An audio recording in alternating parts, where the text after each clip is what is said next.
Paralysis में अगर सही तरीके से एक्सरसाइज की जाए तो 80 से 90% पेशेंट ठीक हो सकते हैं। हेलो एंड नमस्कार, मैं डॉक्टर हिमांशु पराशर। आज इस वीडियो में आपको बताऊंगा कि फेशियल पैरालिसिस के लिए बेस्ट एक्सरसाइज कौन सी है। अगर आपको या आपके किसी जानने वाले को या आपके किसी अपने को बेल्स पाल्सी की दिक्कत है तो ये वीडियो उन तक ज़रूर आप पहुंचाना। आप खुद देखोगे कि 4 महीने 5 महीने में जो उनका फेस पे टेढ़ापन आया हुआ है या खाने में दिक्कत हो रही है उसमें काफ़ी फर्क पड़ेगा। तो चलिए वीडियो को स्टार्ट करते हैं। सबसे पहले आपको ये पता होना चाहिए कि बेल्स पाल्सी की प्रॉब्लम होती क्यों है। देखो, हमारे बॉडी में बहुत सारे क्रेनियल नर्व्स होते हैं।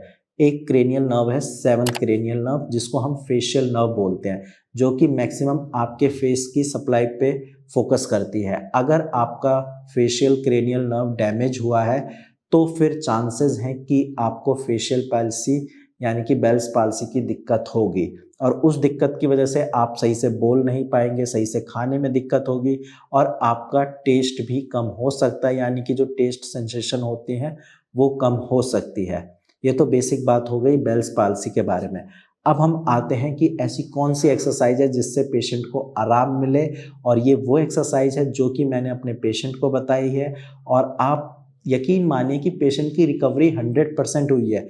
कुछ पेशेंट जो फेशियल पैरालिसिस के ठीक हुए हैं उनकी मैं वीडियो आई लिंक पे डाल दूंगा, आप क्लिक करके चेक भी कर सकते हैं कि पेशेंट की रिकवरी कैसे हुई है। तो चलिए अब वीडियो को स्टार्ट करते हैं। सबसे पहले आपको क्या करना है, अपने फेस की मसाज करनी है। आप हल्का गुनगुना सरसों का तेल लीजिए और दिन में 2 से 3 बार हल्के हल्के हाथों से मालिश करनी है। ध्यान ये रखना है कि ज़्यादा प्रेशर अप्लाई नहीं करना है। डेली जब आप मसाज करेंगे तो आपके फेस पे ब्लड सर्कुलेशन इम्प्रूव होगा, जो आपके मसल्स वीक हो गए हैं वो मसल्स स्ट्रांग होंगे और आपकी पैरालिसिस जो है फेस की उसमें आराम मिलेगा। सेकंड है, आपको स्माइल करना है। जी हाँ, आप मिरर के सामने बैठिए या घर में जहाँ भी मिरर है वहाँ चेयर पे बैठिए और उसमें देखकर स्माइल करिए। जिस साइड ज़्यादा अफेक्ट है उस साइड से कोशिश करिए स्माइल करने की। जैसे मान लो आपका लेफ्ट साइड पैरालाइज्ड है फेस का, तो कोशिश करो कि यहाँ से आप ज़्यादा मूवमेंट करो, इस आधे लिप से इस साइड आपकी एक्सप्रेशंस आने चाहिए। आप कोशिश करिए स्माइल करने की, ज़ोर से हंसने की, मिरर के सामने खड़े होकर कुछ ना कुछ बात करने की। आई नो कुछ दिन तक आपको ऑकवर्ड लगेगा, लेकिन ये आपकी रिकवरी का हिस्सा है। आप क्या चाहते हो कि पूरी ज़िंदगी किसी तीसरे के ऊपर डिपेंडेंट रहो? नहीं चाहते तो फिर आपको ये करना पड़ेगा। आप छोड़ दो लोग क्या सोचते हैं, लोगों का काम है सोचना, बट ठीक आपको होना है। जो पेन आपको हो रहा है वो आप किसी से शेयर नहीं कर सकते, इसीलिए आप ये चीज़ें ज़रूर करना है। मिरर के सामने बैठो, स्माइल करो, ज़ोर से हंसो, बातें करो खुद से, ताकि आपके जो मसल्स स्टिफनेस हुई है फेस की वो कम होगी, ब्लड सर्कुलेशन इम्प्रूव होगा। इसके साथ साथ आपको थर्ड एक्सरसाइज जो है वो है अपनी आईब्रोज़ को ऊपर उठाना है।